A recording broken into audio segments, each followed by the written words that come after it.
Afternoon and welcome to Broadcasting Scotland and this week's Full Scottish on Sunday the 23rd of March.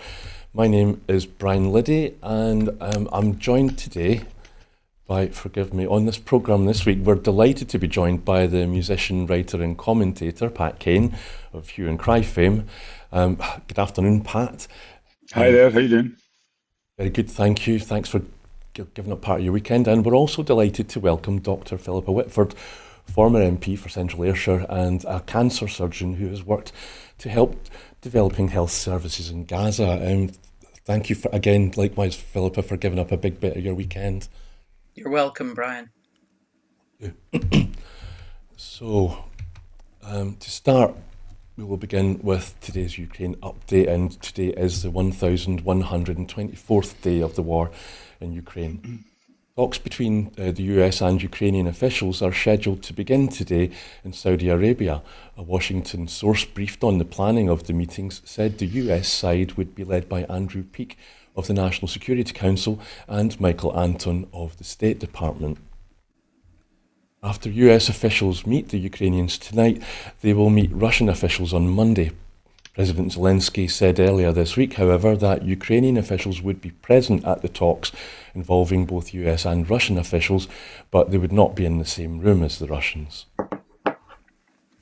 Zelensky is expected to present a list of facility types that could be subject to a partial ceasefire on energy targets. The Kremlin said Russian and US experts were also due to discuss ways to ensure the safety of shipping in the Black Sea at the talks to Saudi Arabia.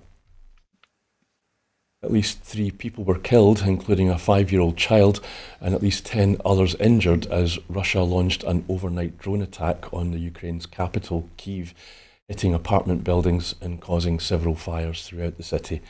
Ukrainian officials said today Kyiv and its surrounding region and the eastern half of Ukraine were under air alerts, according to Ukraine's Air Force. Russia said 1 person died when a drone hit a car in the Rostov region, while at least 59 Ukrainian drones were launched at Russian areas, including Rostov, Astrakhan, Voronezh, Volgograd, Kursk and Saratov, as well as over illegally Russian-occupied Crimea. Russian authorities claimed that all Ukrainian drones were shot down. Zelensky said yesterday that he had met top military commanders in Ukraine's northeast to discuss the front line, as well as the upcoming talks with US officials.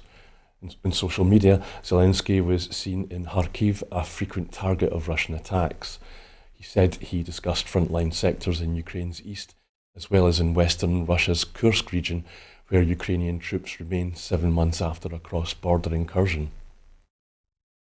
Authorities in Russia's southern Krasnodar region brought in firefighting trains loaded with water on yesterday to help battle a blaze still raging at an oil depot after a Ukrainian drone attack.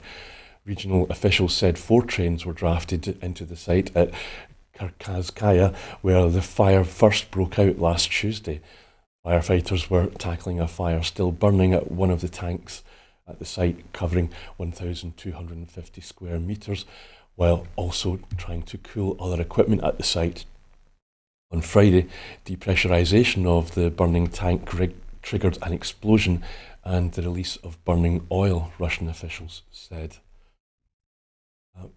Pat, is there anything that you'd like to highlight from today's Ukraine update? Well, not really. It's the chaos of war, and there it is. There's the destruction of the consequent upon the Russian invasion. I was looking at something this morning, and just the sheer crassness of the American the officials involved in this process. A guy called Steve Witkoff, who was dismissing Starmer's plans for an international force to support a ceasefire in Ukraine. Sort of saying, I like the Russian president. I don't regard Putin as a bad guy. He's super smart. He's gracious and straight up. And I think one of the things that, I mean, obviously, as citizens, we're kind of watching this in a state of disempowerment, other than the kind of pressures we can put on our own governments or aid and relief, things that we can be involved in. But I think it's really important just to see the relationship between Trump and these various other global oligarchs is what it is. It's a sort of an authoritarian compact between deeply illiberal powers, and we as watching viewers and citizens have to try to kind of remember that we can have an effect on the world, because I think it's very easy for us to look at all this and think that we don't have an effect on the world at all. And certainly I can understand the identification that many Scots have with Ukrainian national defence and national sovereignty. Um, I don't know whether it's my 80s background, but I keep thinking of the Sting song a lot of the time here, where the Russians love their children too. And I feel as if there's a great silent voice in this, which is the Russian citizenry, whether it's that they're silenced, or they can't speak, or they're too exhausted or depressed to speak. But I want to kind of keep various things in mind when I look at this situation, and one of them is the possibilities for dissent in Russian life. I noticed this week that a Russian comedian was basically beaten up by goons for making a comment about Russia's involvement in the world. So I'm watching this. I'm feeling for the Ukrainian people, but I don't. I feel as if I don't want it to be part of a general disempowerment of myself as a citizen. Thinking how can I make, because I think it affects politics and other more domestic spheres as well, when you're thinking I can do nothing about the procession of great powers through my life. And so, I mean, that's some of my general attitude towards Russia-Ukraine. Thank you, Pat. Philippa, would you agree? I mean, if people are feeling helpless and all this global conflict at the moment, have you got any advice that you could offer them?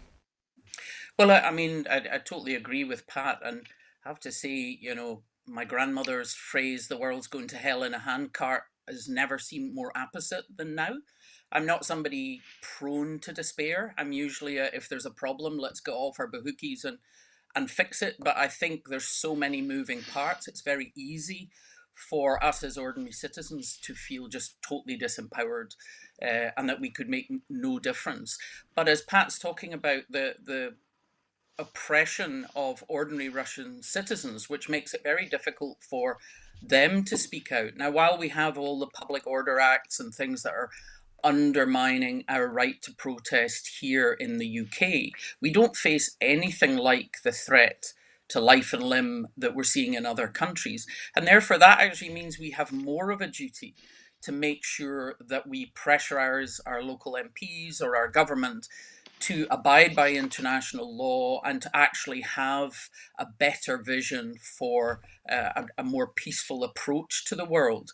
And I find it quite despairing to listen to many of the things that the UK government is doing. I mean, including, around Gaza. We'll come on to things like that, sucking up to Trump, talking about having a Doge here, of let's cut government waste, let's emulate Musk with his chainsaw. So we have quite a lot of far right shifting happening in the UK. So we kind of need to take the plank out of our own eye, and all of us need to remember that we're not literally just going to get shot for speaking out, and therefore we have an even bigger duty to not be silent. Here, here. Thank you, Philippa. So moving on to the Middle East update. At least 49,747 Palestinians have been killed and 113,213 have been wounded in Gaza since the 7th of October 2023.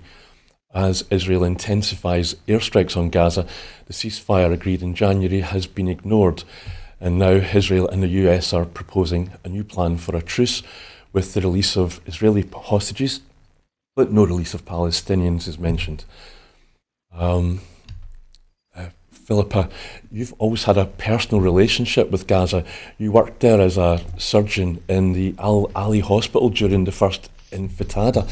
And I was really sorry to hear about the deaths of your friends, Nadia and her daughter Nadine, who were killed in an Israeli assault on Gaza, the very assault that recently ended the ceasefire. Incredibly, the White House said it had been consulted and supported the attack. Would you be able to, I'm so sorry to have brought up your friends, but what would you like to say?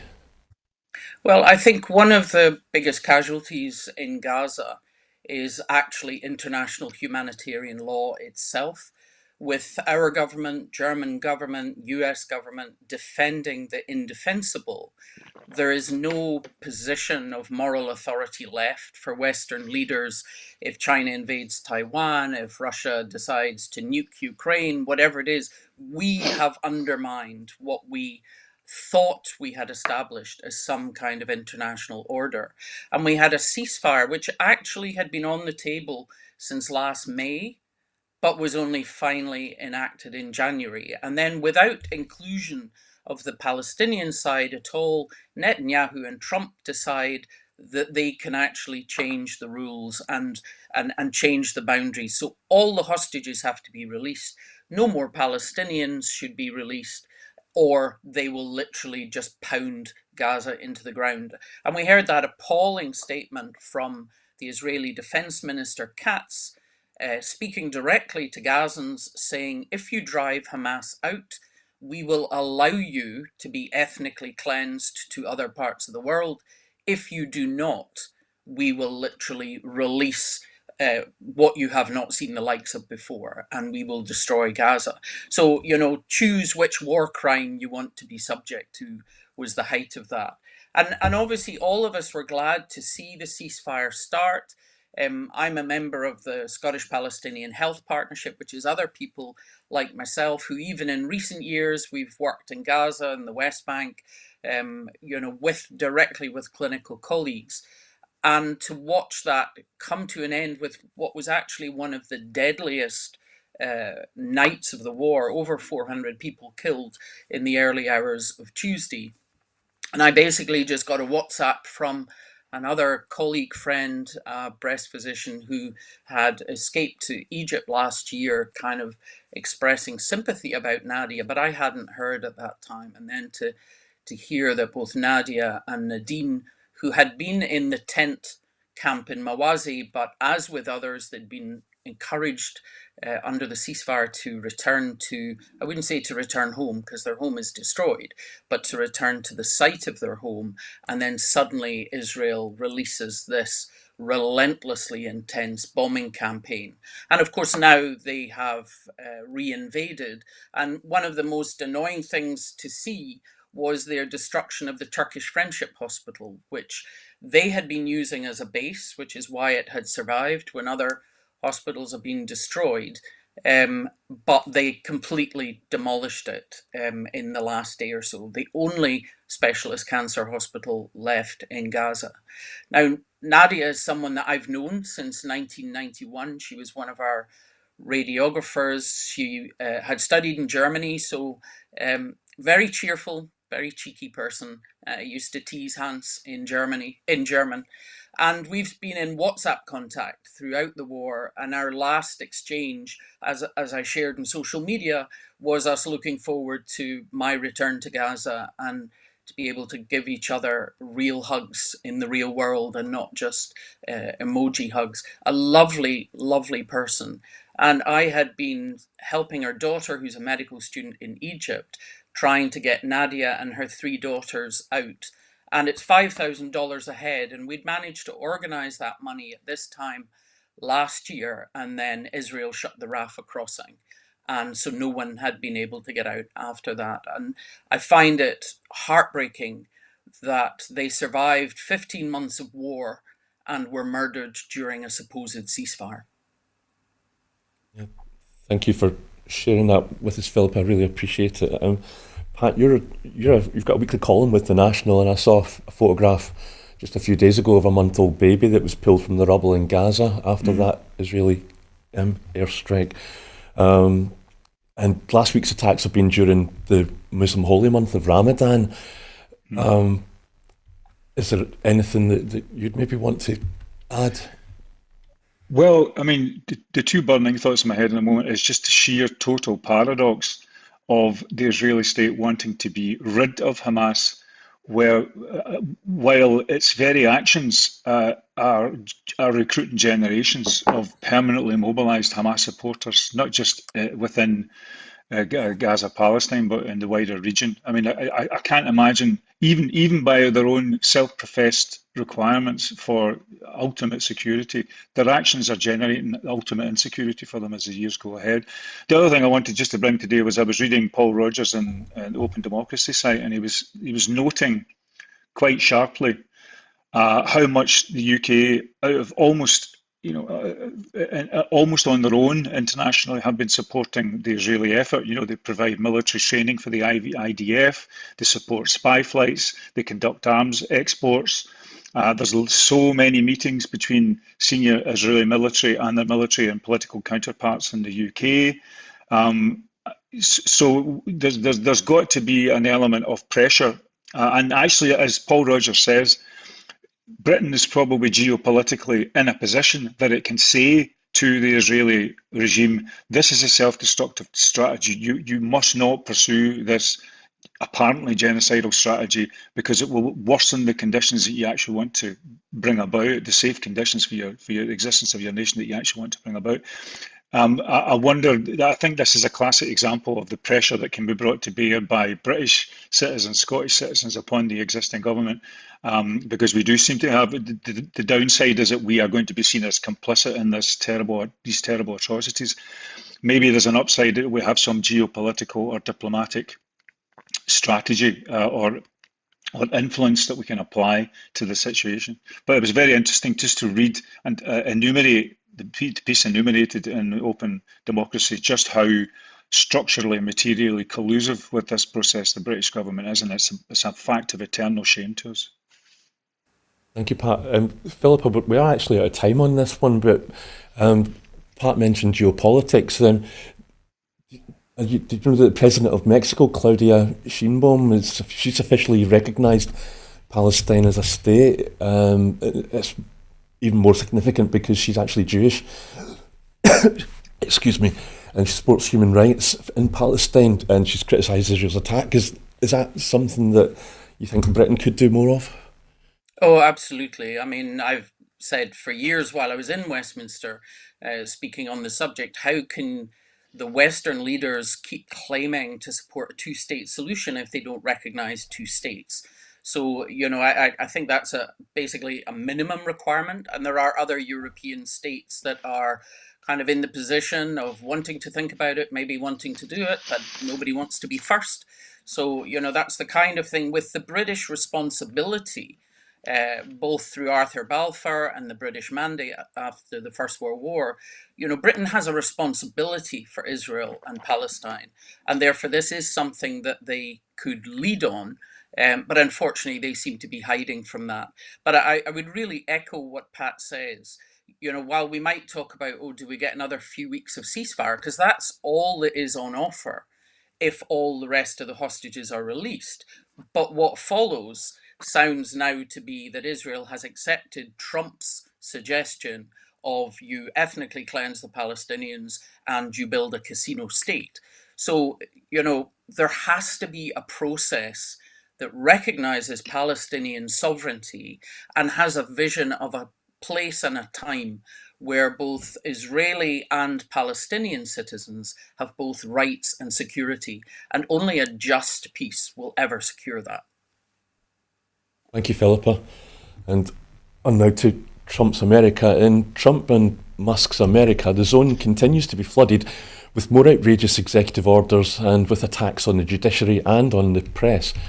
Meanwhile, Trump is removing all trace of diversity and inclusion from the Department of Defense, including General Colin Powell and the 442nd Infantry Regiment. That's a Japanese-American World War II regiment that was the most decorated in US military history. And there's also Trump's Musk deportation agenda. A French researcher was detained on arrival in the US, his computer and phone confiscated and searched for texts critical of Trump and Musk's cuts to scientific research.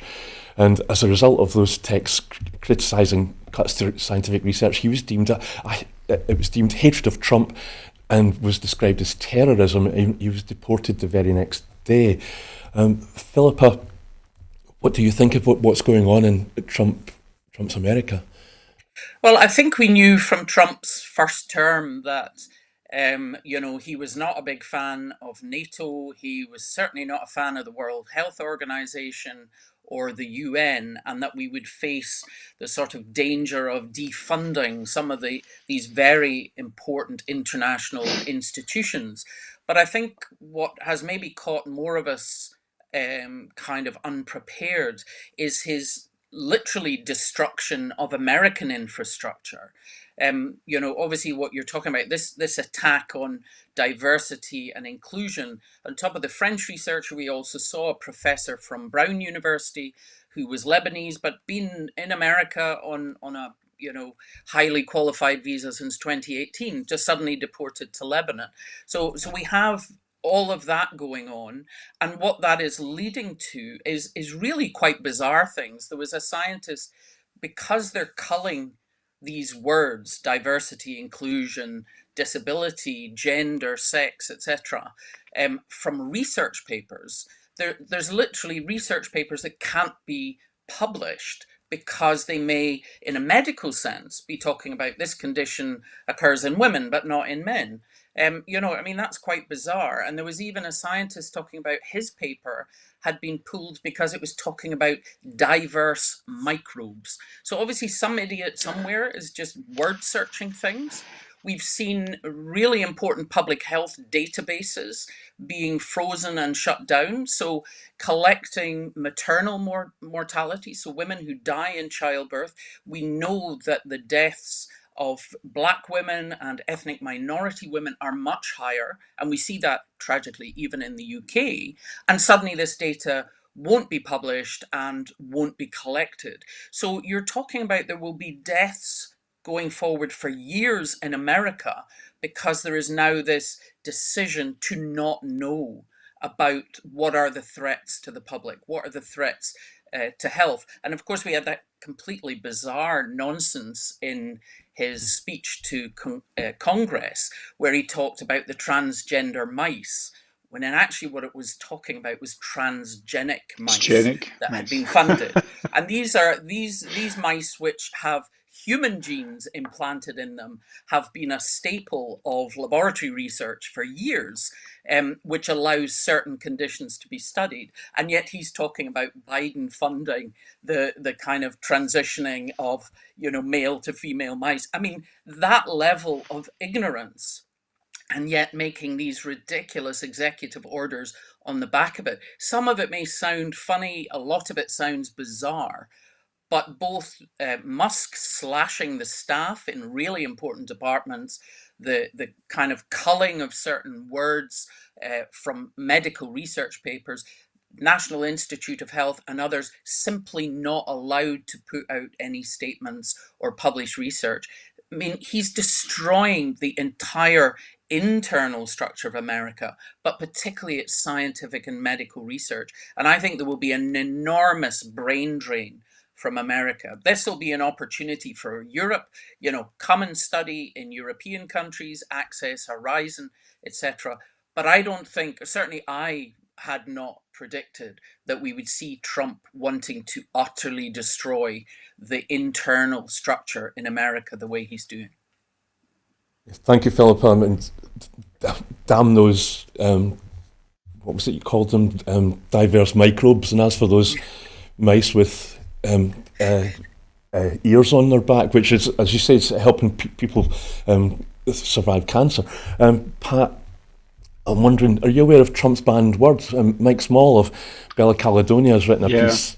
He's written a piece saying that they're a glossary for resistance and for rebuilding the world that they're destroying, and included in the list are the words black, gender, disability, indigenous community, Hispanic minority, female, climate crisis, and of course the Gulf of Mexico is on there too. What do you think of Trump's America? Well, the thing is, that this is the authoritarian playbook from way back. The great philosopher Hannah Arendt once, and I'll misquote her, but she basically said, what's important to authoritarians is not whether there's communists on one side or socialists on the other, or left on one side or right on the other, is that people can't tell what's real or unreal or what's true or untrue anymore. And once you get them in that position, then they are totally controllable. I mean the wanton destructiveness of the kind of knowledge infrastructure of the US is part of that plan. I mean, and if you look at, we often talk about the consonance between the Trump regime and the Putin regime. That was Putin's policy from way back. A guy of his advisor he had called Surkov, who basically said control the reality that people have in their brains by virtue of media, by virtue of not even just supporting the people you want to support, but create the opposition and then reveal that you created the opposition so that people's minds are completely frazzled. So I think there's a profound coup d'etat going on at the moment in American life. I think the chaos, the administrative and sort of governmental chaos is deliberate because there's a bunch of guys waiting in the wings, a set of tech bros, Peter Thiel and Musk amongst them most obviously, who would quite like to start breaking up the US into kind of zones whereby they can do this kind of turbo accelerated techno capitalism that they seem to think is going to save the planet and other planets as well. Um, and they also, I was reading today about Project 2025, which was the plan that was devised in the interim between the two Trump administrations during the Biden administration by conservative think tanks. And I mean, it says quite explicitly in it, this is a plan to destroy what they regard as the American left. I mean, this is including FDR as the American left, or as a putative socialism. So, as my old intellectual mentor Chomsky would say, they've been operating and planning in plain sight. And it's a challenge to think that such overt authoritarians could be democratically re-elected, but we've been there before as well. I think you can say from the 30s. So I don't think we can underestimate the classic authoritarianism that's going on here. Someone said the other day, I think it was the New Statesman guy wrote a piece, said that this isn't authoritarian, it's patrimonialism. And that's kind of like you extend favors to your friends and family. So the thing is loyal, it's government by loyalty and kinship rather than by due process or the rule of law or separated powers. So I don't think we can, and I think what that implies for our sanity as citizens on this side of the water is that their absolute strategy is to flood the zone with crap so that we are diverted in our attention and also depressed in our mood and exhausted in our demeanor so that we cannot find a way to respond to politics in general. So that's my download on the Trump regime at the moment. Um, I think it also, Brian, leads to what we were talking about before, that ordinary citizens kind of despair. And we also have that kind of fed even within UK politics, German politics, others, which is, what's the point in voting? All politicians are the same. Yeah, Nothing can be changed. You're too small. And so we see very low turnouts and engagements, even in the relatively pitiful once every 5 years that we get the chance to put our mark on a ballot paper. And of course, extreme parties can get their people out because they have an agenda. They've been working in the background on that agenda. And that is exactly how you get an extremist elected. And obviously, the UK can be facing that. We see the rise of reform. We could have Nigel Farage as Prime Minister in 2029. Is that other people go, this is just too big, I can't cope with this anymore, and disengage completely. absolutely, absolutely. Philippa, we're really out of time and we really need to move on if we're going to get everything on the show that we want to do. But can I just, Pat mentioned authoritarianism, and we're just about 60 days into Trump's second administration. Thinking ahead to the US elections in 4 years, do you think we're going to get a fair election from the Trump administration? I think they will have changed all sorts of infrastructure. We already see how they're booby trapping their social security system to make sure it fails. We saw the kind of voter suppression that he did in his last term. I think we'll see that turbocharged, and we already have a Republican looking at changing the Constitution to give Trump a third term. So either we will have probably quite an aging and possibly demented Trump as a puppet in the next term, or we will have someone like Musk putting himself forward and skating in on the back of having been part of this administration. Thank you. Moving on, people in Scotland read Anna Sarwar's lips. That's what my teleprompters, forgive me. I'm so sorry. Especially when we're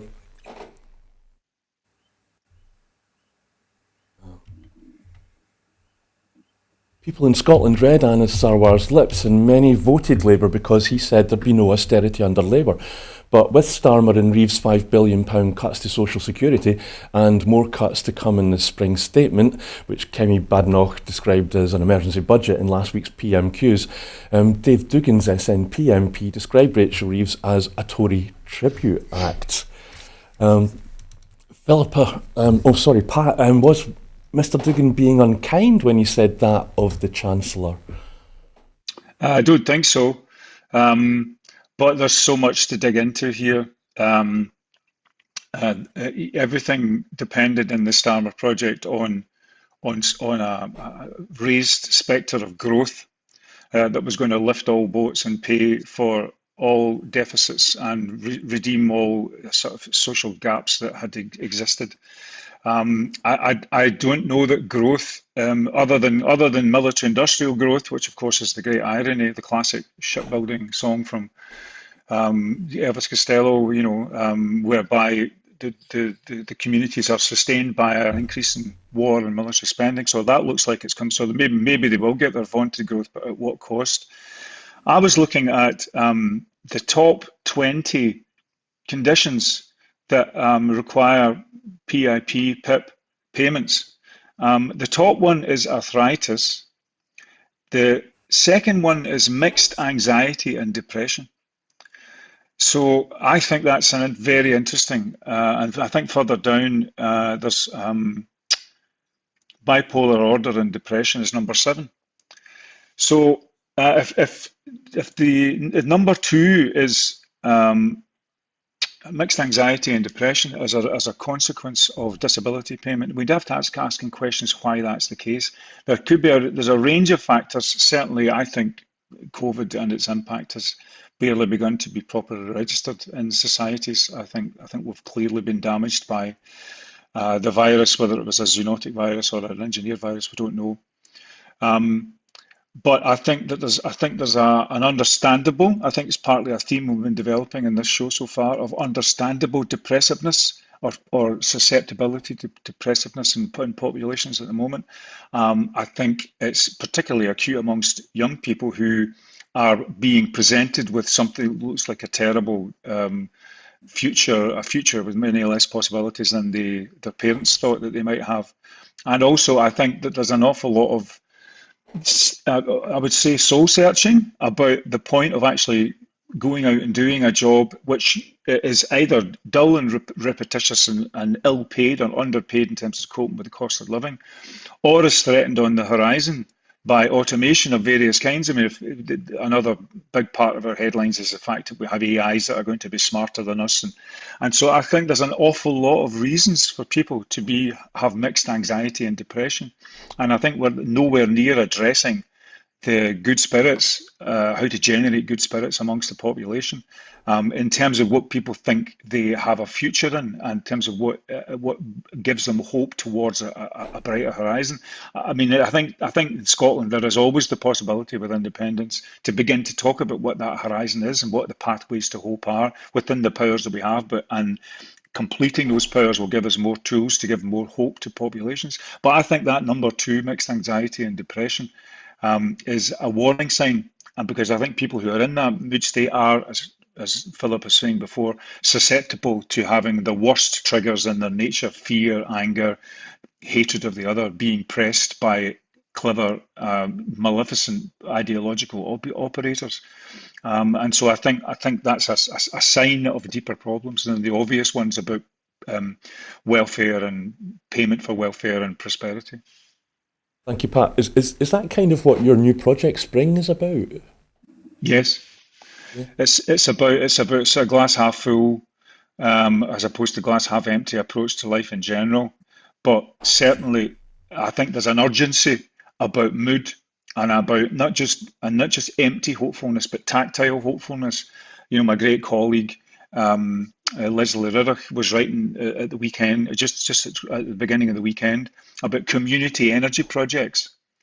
So a community energy project, if you're up for running that and being capable of running that, then you're just about up for most things in life, whether it's coping with currency, coping with the establishment of an independent nation. If you can be a small I independent, you're ready for big I independence. But you need extra energy for that, human energy for that, and also, but I think you need a wee bit of help legislatively. You need a bias towards community over corporate interests in renewable energy. So it's things like that, but it's trying to sort of recognize that we're in a war for hearts and minds with quite significant adversaries who, as the 15% that look like they're going to vote for reform in the next Scottish general election, evidence is that there's a lot of distress and mental and emotional ruin out there in society, and I think we need a bit of a spring to reverse it. But it can't be empty hope and empty rhetoric. It has to be tied to projects that empower people.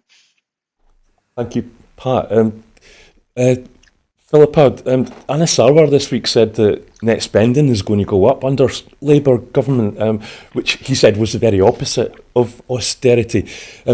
Can Scots trust Labour?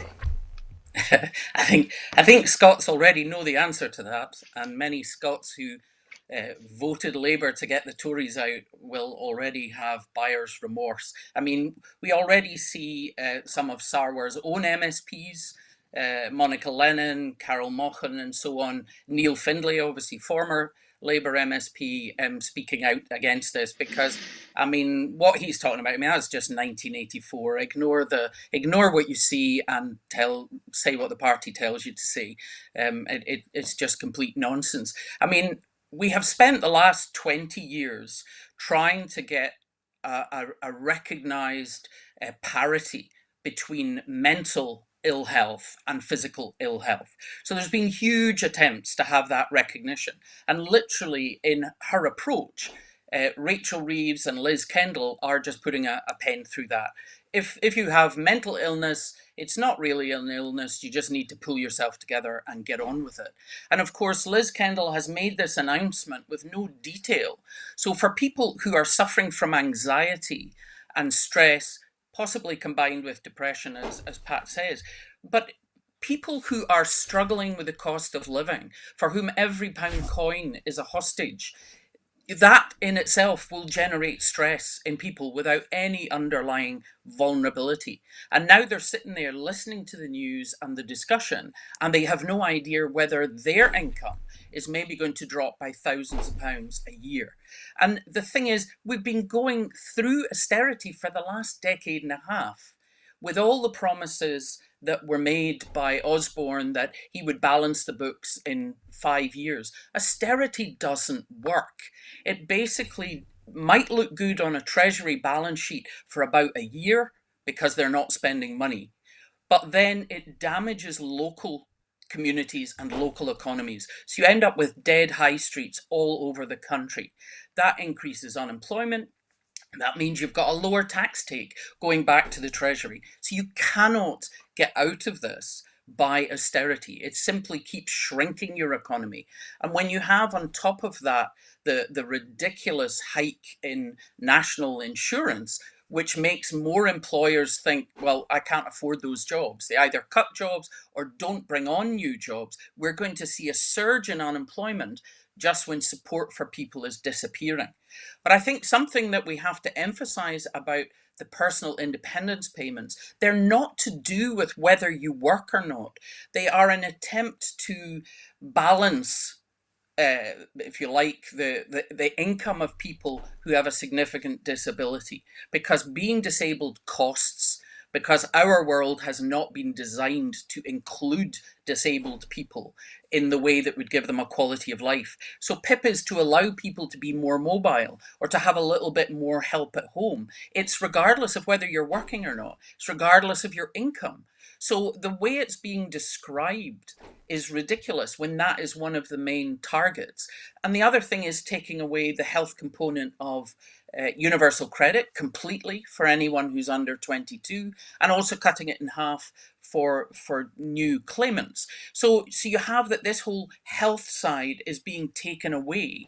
And after the pandemic, we both have what Pat referred to, people suffering from more mental ill health as a result of the pandemic, particularly the lockdown, particularly young people, because they had very crucial parts of their lives impacted.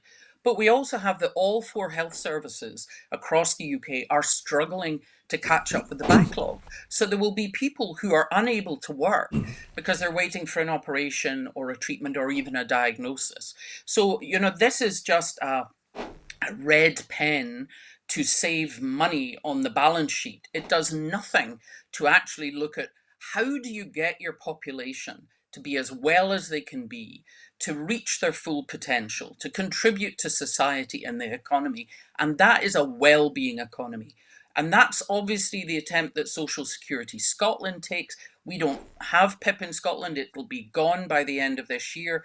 But the adult disability payment that replaced it in Scotland, obviously the funding that comes to the Scottish Government is going to be cut because of the reduction of PIP in England. And that will make it harder for the Scottish Government to support disabled people here. But that's what we need, a change in approach, an economy that gives everything to the wealthy and never thinks about ordinary people and how we get them to be the best they can be.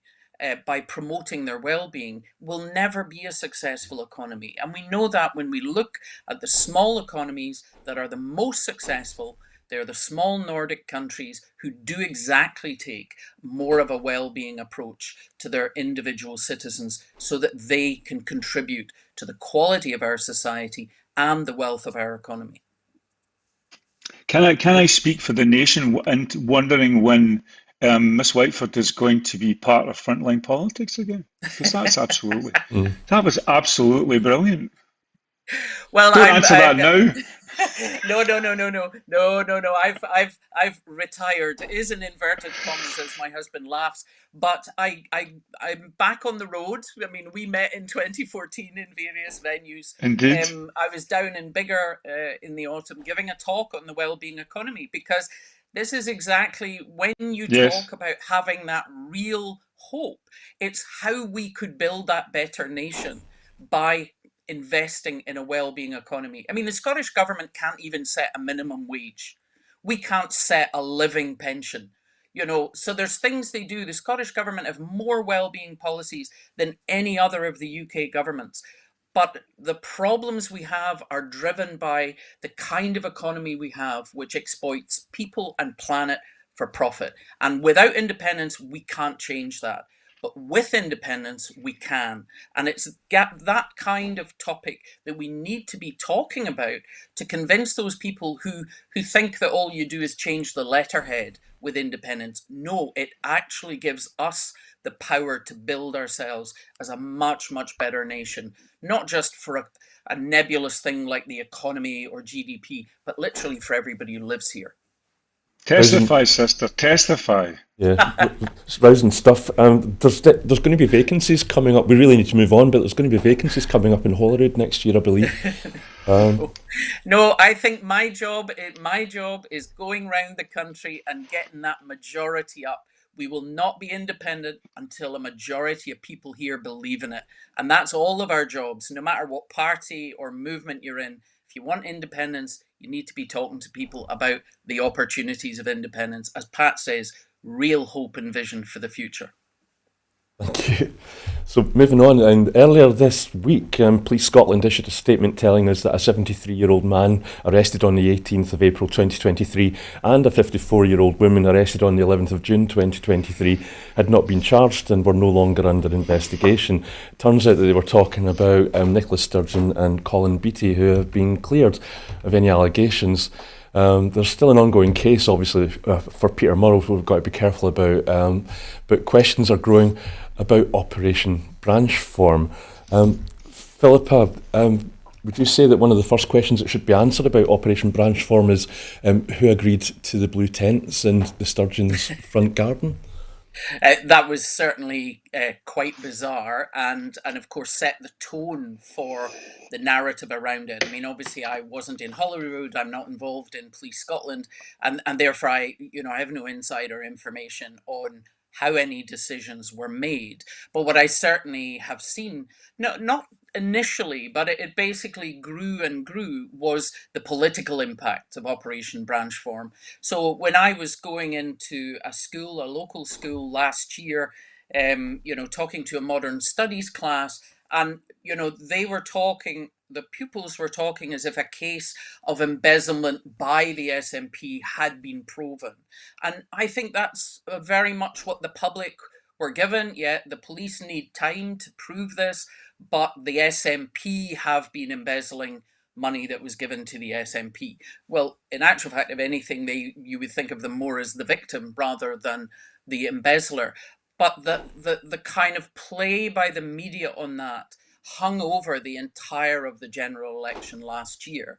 And so the political ramifications, particularly for Nicola Sturgeon, over these years has been appalling. And so there definitely has to be a look at why did it take so long? And that's for Police Scotland and also those who regulate Police Scotland, is why did it take so long? Because it provided that fodder into the media to go round and round it. And as you say, the blue tent and digging up the back garden, as if looking for corpses, that just set such a bizarre tone, particularly when in my time in Westminster through COVID, I was the first to raise one of these contracts that was being given for PPE to a company that had basically no background in provision of PPE to the NHS, all the cronyism, but also the COVID contracts that were handed out to pals, neighbours, man down the pub at Westminster that amounted to millions and millions of pounds. And yet this, which was money donated, now yes, it was for a second referendum. Where did it go? Well, obviously there's still a case, as you say, but I'm sure some of it will have been spent on two snap elections we didn't expect, particularly as we were under a Fixed Term Parliament Act. And had we lost the 17 or 19 election, it wouldn't have been much of a defence to say, well, we've still got the money in the bank for the second referendum that we're never going to get because now we're not in power. I mean, people need to realise elections, whether for Scotland or Westminster, are also part of our journey to campaign to get a second referendum or to get independence. But I mean, the case will go forward, and obviously, if there was wrongdoing, that has to absolutely be dealt with. But how it has provided a media narrative, the tone of which started with that blue tent, has been appalling, and the fact that it was allowed to run through the election last year, and obviously will still, to some extent, hang over the Holyrood election next year, has had a huge, huge political impact. Thank you. Thank you, Philippa. Pat, I'm wondering, do you think there was anything to do with the timing of the announcement that Sturgeon and Beattie are no longer going to be under any investigation? I don't know. I mean, I would hope that there is nothing timing wise about this. One would hope, by comparison with our authoritarian friends, that due process has been duly and diligently followed. I've not much to say about this other than I have an affinity with Nicola, and I've known her for, not well, but I've known her for a long time, and I've seen her in many different circumstances. I think with this removal of the tarnishing of her involvement in any kind of criminal activity in this process, I'm very pleased for her. I think that she's obviously she would be the first person to say that she knows how toxic official politics can be, and she's probably glad to be out of it. This is ridiculous for me, having trying to get Philippa back into it over the last 10 minutes or so. But I wish her all the best for her literary career, if that's the one that she wants to do. I think she obviously has a career as a future diplomat. Her skills are manifest and self-evident. And so really, just on a personal level, I'm very glad that this verdict came through, that she was released from the investigation. And I wish her all the best for the future. Do you think will you miss her when she leaves Holyrood, Pat? No, I often observe just how, and I'm sure Philippa will back this up, just how exhausting and burnouty a political career is in the national parliaments. I think I did a chat show on the other channel the other week with 4 MSPs, and what was extraordinary in the green room was how complex and sophisticated they were, how rich their hinterlands were, how much their positions overlapped. Away from the public tribalism of their performances in various chambers. It was actually like a kind of consent, like as if the Scottish Parliament is much more about consensus than it is about dissensus. So I won't miss her. I'll look forward to her appearing in other contexts. I'm sure she won't miss Scottish politics. Okay, thank you. So moving on, Pat, you recently wrote about the BBC BBC Scotland cutting River City in the National in your weekly column, but there remain questions about the future of jobs in TV production in Scotland if commissioning and casting is all done in London, and when Scottish-based staff are the minority on a so-called BBC Scotland production, which is a reference, I think, to the traitors. Would you like to expand on your article in the National, or give us some insight? Sure. Well, I mean, there's two or three different strands to this. I mean, one of them is the most obvious one about there not being investment in Scottish-made television, and the River City's cancellation being a diminution of that, although the money is being redistributed to other genres of shows, which I want to talk about in a minute. But I don't know that complaining that a TV format that's in the general sense rapidly losing viewers, in the general sense people are not watching as many soaps as they used to 20 years ago. I'm not sure that the argument to retain it as a way of retaining creative jobs stands on very solid ground, given that it's becoming less and less watched as a genre compared to what we can see on Netflix and other places. However, what the BBC Scotland has suggested that the money should be spent on otherwise is the most boring formatted crime and legal procedurals, which we have, thousands of options to watch that genre of programme across all our various digital channels. That's not much of a creative replacement. That doesn't push the boat out on innovative, quirky programming that we might be actually quite proud of in Scotland. I am a great aficionado of world television and world film, and we should be in a situation where it becomes attractive to the world that we do Scottish content that's intensely, passionately Scottish, that's about life in the country, and enjoy it in the same ways we might enjoy a movie coming from South America or post-communist Europe or Africa, for the same intensity of vision and same quality of experience that an ambitious filmmaker or television maker wants to make. So my piece was sort of saying, why don't we have more Scottish content that's like The Outrun, which some of you might remember, which is the story of a young Orcadian who finds refuge from her metropolitan hedonism in the restoring practices of living an Orkney life. It's a beautiful movie, beautifully constructed, beautifully made, Scottish in content, but directed by a German and funded by various other international entities. But it's at least something creatively ambitious. Whereas I think one cannot say there was a lot of creative ambition about River City. I'm sorry for people who enjoyed it and loved it and whose part of their lives it became. But I think the question of what we do with broadcasting, which Scotland contributes 11% of the total broadcasting revenues to the BBC. I'm sure they don't get 11% spent in the country. So I'm very nationalist about saying we want this to be building up Scottish companies and Scottish production companies and supporting Scottish creatives.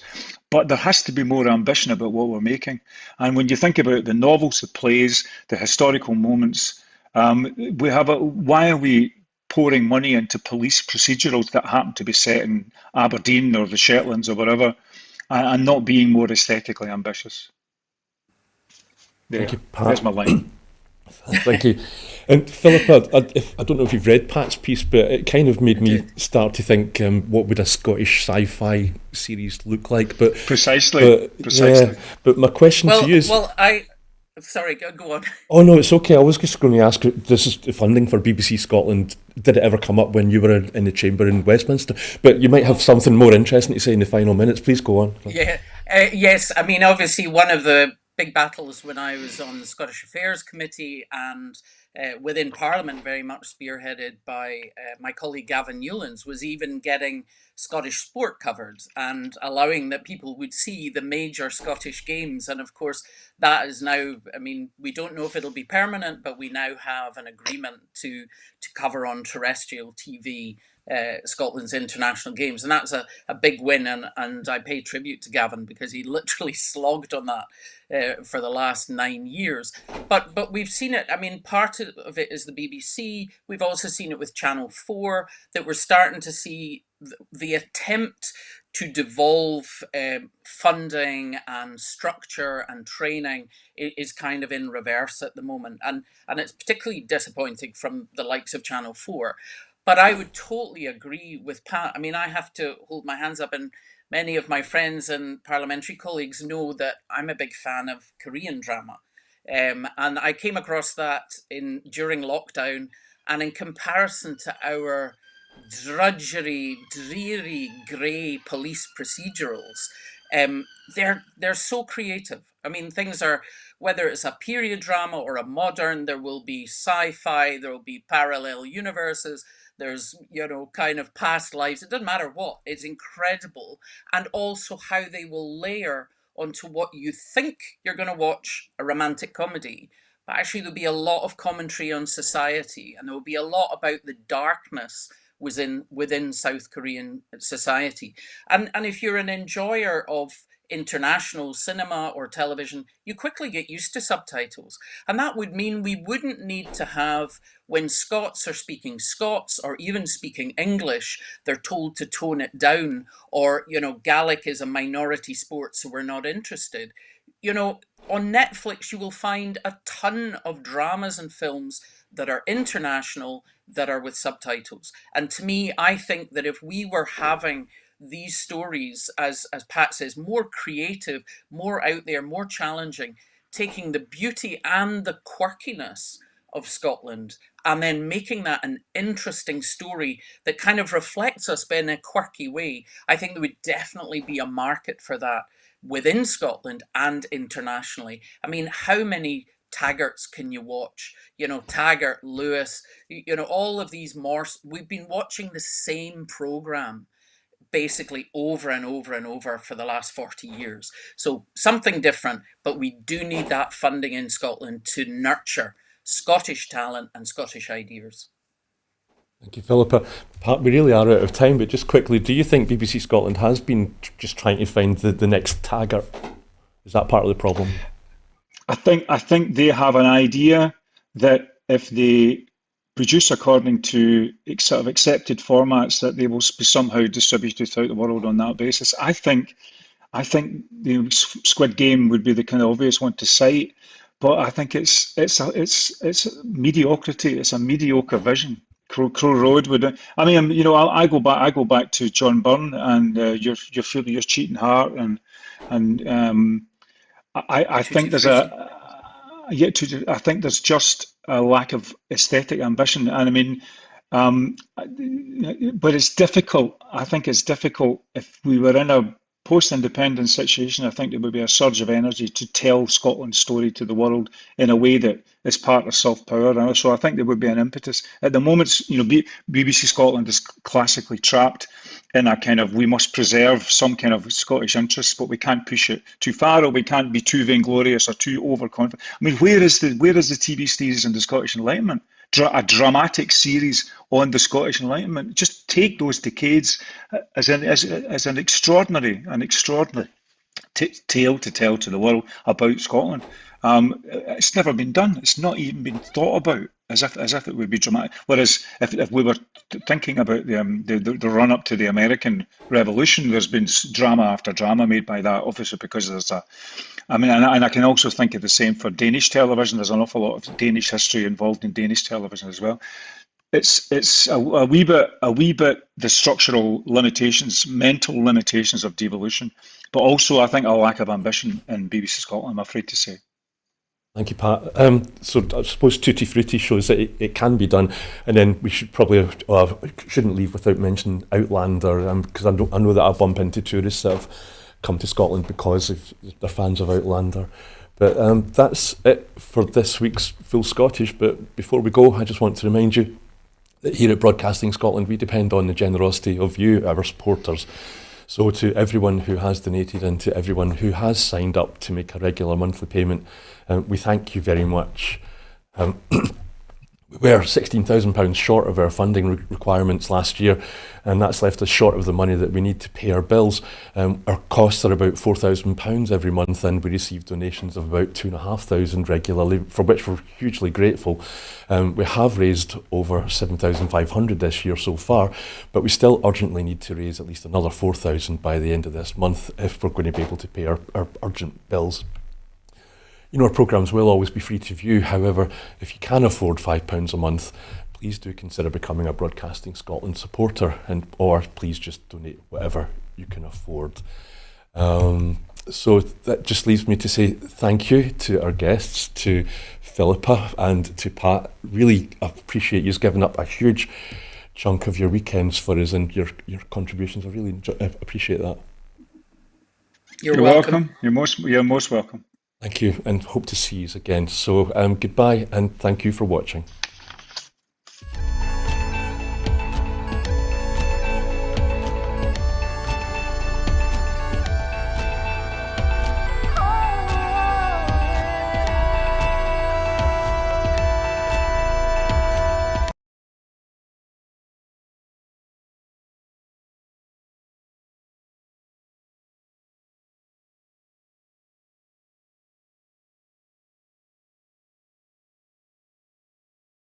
Are you still there?